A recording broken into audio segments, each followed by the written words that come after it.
मागच्या व्हिडिओत आपण बघितलं होतं पत्रलेखनाचा नमुना। आता पत्रलेखनामध्ये आपण औपचारिक आणि अनौपचारिक पत्रलेखन बघितलं। त्यामधलाच आज आपण औपचारिक मधला एक पत्रलेखनाचा नमुना बघू की औपचारिक पत्र कसे लिहितात। यामध्ये आपण लिहिणार आहोत, परीक्षेत तुम्हाला असा फॉर्मॅटमध्ये बॉक्समध्ये किंवा सिंपल पत्रलेखनाचा विषय दिलेला राहील।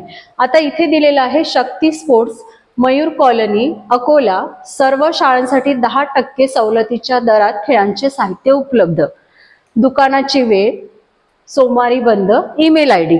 त्याच्यानंतर इथे तुम्हाला नाव दिलेलं आहे अक्षय किंवा अक्षदा चव्हाण, विद्यार्थी प्रतिनिधी न्यू इंग्लिश स्कूल अकोला या नात्याने तुम्हाला हा सगळा विषय दिलेला आहे। आता ह्या विषयाचे दोन भाग केले जातात।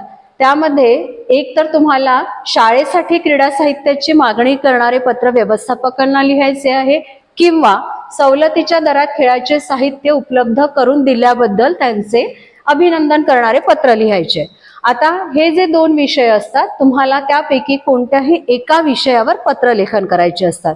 तर आपण शाळेसाठी क्रीडा साहित्याची मागणी करणारे पत्र हे कसं लिहितात हे तुम्हाला सांगते। सगळ्यात आधी मागणी पत्र औपचारिक। आता मागच्या व्हिडिओत मी सांगितल्याप्रमाणे डाव्या बाजूलाच आपल्याला पूर्ण पत्राचा फॉर्मॅट तयार करायचा आहे। सगळ्यात आधी दिनांक लिहिलेला आहे, त्यानंतर प्रति, मग माननीय व्यवस्थापक, दुकानाचं नाव शक्ती स्पोर्ट्स, आपण ज्यांच्याकडनं खेळाचे साहित्य घेणार आहोत त्याच्या दुकानाचं नाव, त्यांचा पूर्ण पत्ता आणि त्यांचा ईमेल आयडी दिलेला आहे तर तो ईमेल आयडी लिहायचा। जर दिलेला असेल तर, नसेल दिलेला तर लिहायची गरज नाही।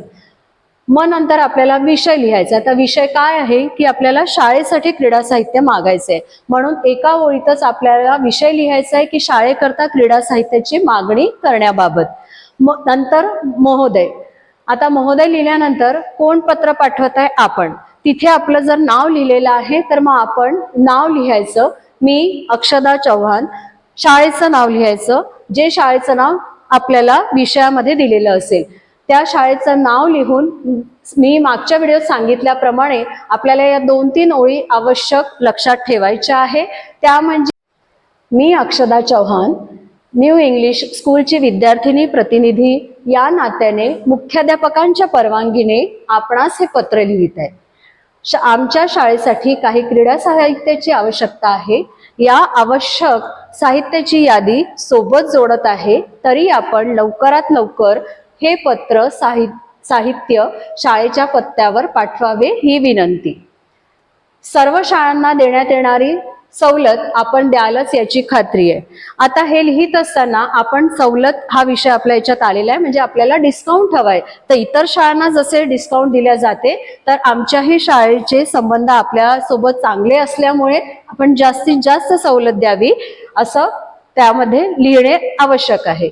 मग नंतर यादी तयार करायची आहे, ती म्हणजे यादी तयार करताना आता आपल्याला साहित्य हवे आहे क्रीडा सामानाचे, त्यामुळे आधी साहित्य लिहायचे, नंतर नग म्हणजे किती आपल्याला हवे आहे त्याप्रमाणे आपल्याला जसं आता फुटबॉल हवा आहे तर 4 football, cricket bat 8, cricket ball 4 आणि बॅडमिंटन रॅकेट 10, हे पूर्ण यादी तयार करायची।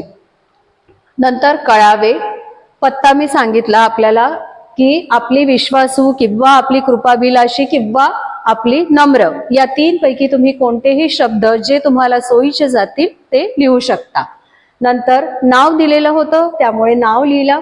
नंतर विद्यार्थी प्रतिनिधी कुठल्या शाळेची आहे तर न्यू इंग्लिश स्कूल, पूर्ण तिचा पत्ता लिहायचा आणि त्याच्यानंतर ईमेल आयडी लिहायचा xyz@gmail.com किंवा अक्षदा चव्हाण असेही आपण लिहू शकतो। आणि सगळ्यात महत्त्वाचं म्हणजे ईमेल आयडी जेव्हा आपण लिहितो तर तो स्मॉल लेटर मध्ये आपल्याला लिहायचा आहे।